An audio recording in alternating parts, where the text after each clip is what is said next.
এই হলো আমাদের হোটেল কন্যাকুমারীর। অনেকক্ষণ আগেই পৌঁছেছি, তো লাঞ্চ করে নিয়ে এবার আমরা যাচ্ছি একদম হোটেলের সামনেই বিচ আছে আমাদের, তো সেখানে যাচ্ছি।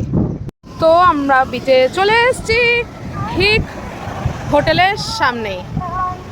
আর ওইখানে বিবেকানন্দ রক দেখা যাচ্ছে, নতুন হলো গ্লাস ব্রিজ করেছে সেটা। তো আজকে তো যাচ্ছি না, বিকেল হয়ে গেছে, দুদিন থাকবো ওখানে। যাও নারাজ।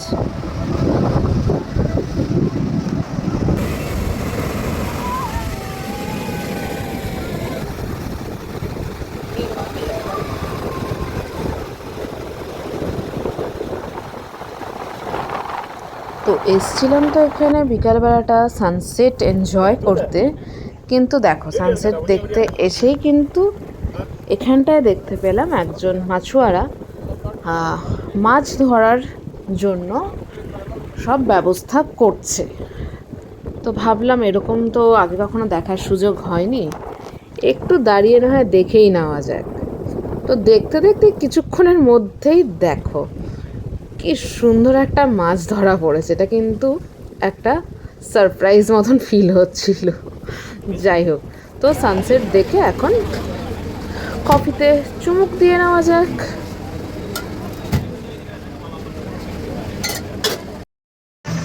Good morning. তো আজকে আমাদের কন্যাকুমারীতে ডে 2। কালকে বিকালে এসেছিলাম যেরকম দেখালাম, তো বিকালে একটু বিচ সাইডে একটু ঘুরে সানসেট দেখে আজকে সকালে এখন রেডি হয়ে মন্দির যাচ্ছি। মন্দিরে আগে দর্শন করে তারপরে ইচ্ছা আছে আজকেই বিবেকানন্দ রক যাওয়ার। তো দেখা যাক আগে মন্দির দর্শন হোক, কটা বাজে, তো সেই হিসাবে আমি বিবেকানন্দ রক দেখতে যাব। তো এখানে পেছনে সবাই আছে আমার সঙ্গে, চলো দেখা হচ্ছে। মন্দির ভেতরে ক্যামেরা অ্যালাউড না, তো সেটা দেখাতে পারবো না। আর আজকের আউটফিট দেখো, এরকম গরমের মধ্যে এরকম আউটফিট ছাড়া কোনো উপায় নেই। পুরো আজকে মাছলি জলকি রানী হয়ে গেছি। তো সি ইউ সুন। ওখানে মন্দির আছে, মন্দিরের ভেতরে তো অ্যালাউড না। আর দেখো ওখানটায় কি সুন্দর সুন্দর ফ্রেশ মালা, ঠাকুরের ফুল।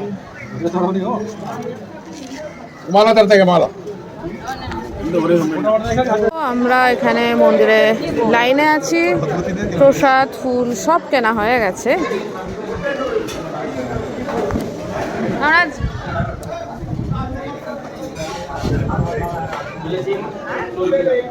এখানে সমস্ত প্রসাদ রাখা আছে, বিভিন্ন দামের আছে এখানে, যার ইচ্ছা মতন কেনা যায়। তো এখানকার ট্র্যাডিশন ছেলেদের এরকম খালি গায়ে যেতে হবে। তো আমরা এখন টিকিট কালকে কেটেছিলাম অনলাইনে, ওই বিবেকানন্দ রকে যাওয়ার জন্য বোটের টিকিট কাটতে হয়, সেই টিকিট আমাদের কাটা অলরেডি হয়ে গেছিল কালকে রাতে, হলো না।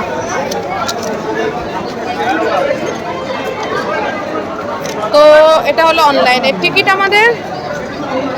অনেক আগে যখন এসেছিলাম তখন তো 75 রুপিস করে ছিল, কিন্তু এখন সেটা বেড়ে 100 টাকা হয়ে গেছে। অনলাইন অফলাইন দুটো টিকিটই আছে, তো আমরা অনলাইন টিকিট আজকে যাবো বলে কালকেই কেটে নিয়েছিলাম। তো যেদিন যেতে হয় তার আগে অনলাইন টিকিট কাটতে হয়। তো এখানে সবাই আমরা লাইনে আছি, মানে 10 বছর আগে হোক আর 10 বছর পরে লাইনের ব্যাপারটা কিন্তু সেম আছে। যেদিন যাবে তোমরা বিবেকানন্দ রকে, সেদিনটা সকালেও টিকিট কাটা যায়, এরকম কোনো কম্পালসারি না যে যেদিন যাবো তার আগের দিনই কাটতে হবে। বাট সকালে লাইন দিলে অনেকটা সময় ওয়েস্ট হয়ে যায়। তো বেস্ট হলো যেদিন ভিজিট করা হবে আর কি, তোমরা যেদিন ভিজিট করবে বিবেকানন্দ রক আর কি, তার আগের দিন চেষ্টা করো টিকিটটা কেটে ফেলার, তাহলে অনেকটাই টাইম বাঁচবে আর খুব ইজিলি কিন্তু যাওয়া যায়। দূরে দেখা যাচ্ছে বিবেকানন্দ রক, বিবেকানন্দ মেমোরিয়াল, সেখানেই আমরা যাচ্ছি। তো লাইফ জ্যাকেট পরে নিয়েছি সবাই, যাচ্ছি।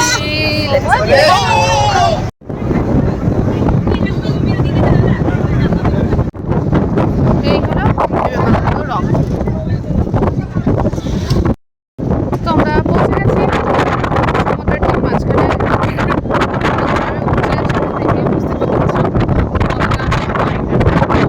সমুদ্রের মাঝখানে হওয়া তো এখানে কোনো টিকিটের ব্যবস্থা ছিল না, মানে বোটে যে টিকিটটা কাটানো সেটাই।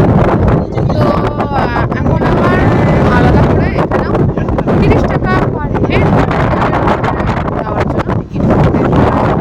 তো টিকিট কাটা হয়ে গেছে।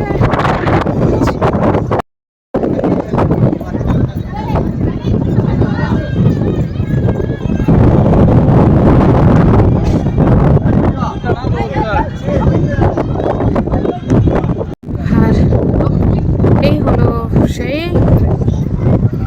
গ্লাস ব্রিজ, সমুদ্রের উপরে বানানো, খুবই রিসেন্ট, বেশি পুরনো না। এবার এটা স্পেশালিটি কি, কেন গ্লাস ব্রিজ সেটা বলছি। আর এই জন্য দেখো পায়ের তলায় পরিষ্কার সমুদ্র দেখা যাচ্ছে। ফার্স্ট টাইম এরকম কিছু এক্সপিরিয়েন্স করছি, দারুণ মজা লাগছে। কিন্তু পায়ের তলায় একদম সমুদ্র।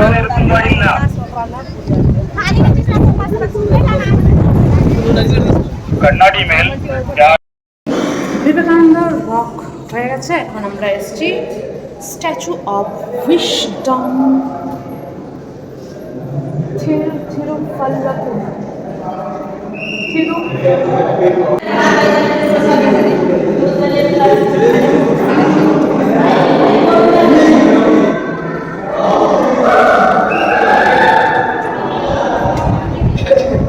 হলো স্ট্যাচু, দূরের থেকে বেশি ভালো লাগে।